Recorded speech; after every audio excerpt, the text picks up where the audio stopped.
மாவட்டம் ஆனைமலை சுற்றுவட்டார பகுதிகளில் காலை முதல் வெயிலின் தாக்கம் அதிக அளவில் இருந்த நிலையில் மாலை திடீரென கருமேகங்கள் சூழ்ந்து பலத்த காற்று வீசியது. காற்றின் வேகம் அதிகரிக்கவே சாலைகளின் இரு ஓரங்களிலும் இருந்த மரங்கள் மற்றும் மரக்கிளைகள் சாலையின் குறுக்கே முறிந்து விழுந்தும் மரத்தில் தொங்கியபடியும் உள்ளன. இதனால் இவ்வழியாக பயணிக்கக்கூடிய வாகன ஓட்டிகள் மிகவும் அச்சத்துடன் பயணித்து வருகின்றனர். மேலும் கோடை வெயிலில் பெய்த இந்த மழையால் பொதுமக்கள் மகிழ்ச்சியடைந்துள்ளனர்.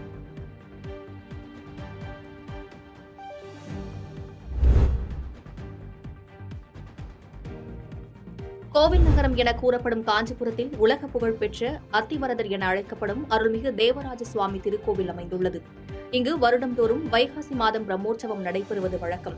அவ்வகையில் வரும் 20ஆம் தேதி கொடியேற்றத்துடன் விழாவானது தொடங்க உள்ளது. இந்த பிரம்மோற்சவ விழாவில் முக்கிய நிகழ்வாக திருத்தேர் உற்சவம் நடைபெறும். இந்நிலையில் இத்திருத்தேர் பிரம்மோற்சவ விழாவிற்காக தேர் தூய்மைப்படுத்தும் பணியில் தீயணைப்பு வீரர்கள் ஈடுபட்டு வருகின்றனர். பணியானது தற்போது மும்முரமாக நடைபெற்று வருகிறது.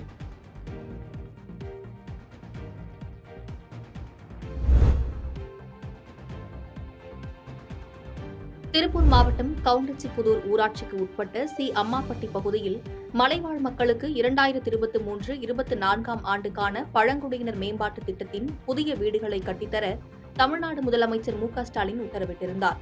இதற்கான தொகை ரூபாய் 1,55,00,000 ஒதுக்கீடு செய்யப்பட்டது.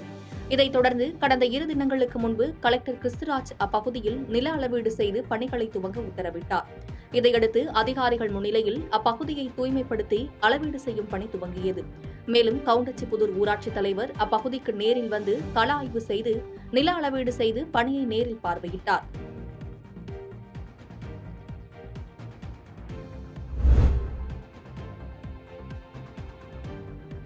திண்டுக்கல் மாவட்டம் பழனி அருள்மிகு தண்டாயுதபாணி சுவாமி கோவிலில் உண்டியல் வியாழக்கிழமை திறக்கப்பட்டு கார்த்திகை மண்டபத்தில் வைத்து எண்ணப்பட்டது. இதில் 500க்கும் மேற்பட்ட கல்லூரி மாணவியர்கள், ஆசிரியர்கள், திருக்கோவில் அலுவலர்கள் என பலர் பங்கேற்றனர். இதில் வரவு ரூபாய் 2,24,84,568 கிடைத்தது. மேலும் தங்கம் 848 கிராமும், வெள்ளி 13,575 கிராமும் இருந்தது. மேலும் வெளிநாட்டு கரன்சிகள் 409 இருந்தன.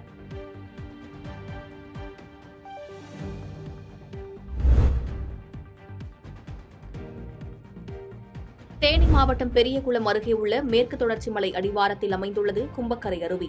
இந்நிலையில் கடந்த 3 மாதங்களாக முற்றிலும் மழை பெய்யாத நிலையில் அருவிக்கு நீர்வரத்து குறைந்து காணப்பட்டது.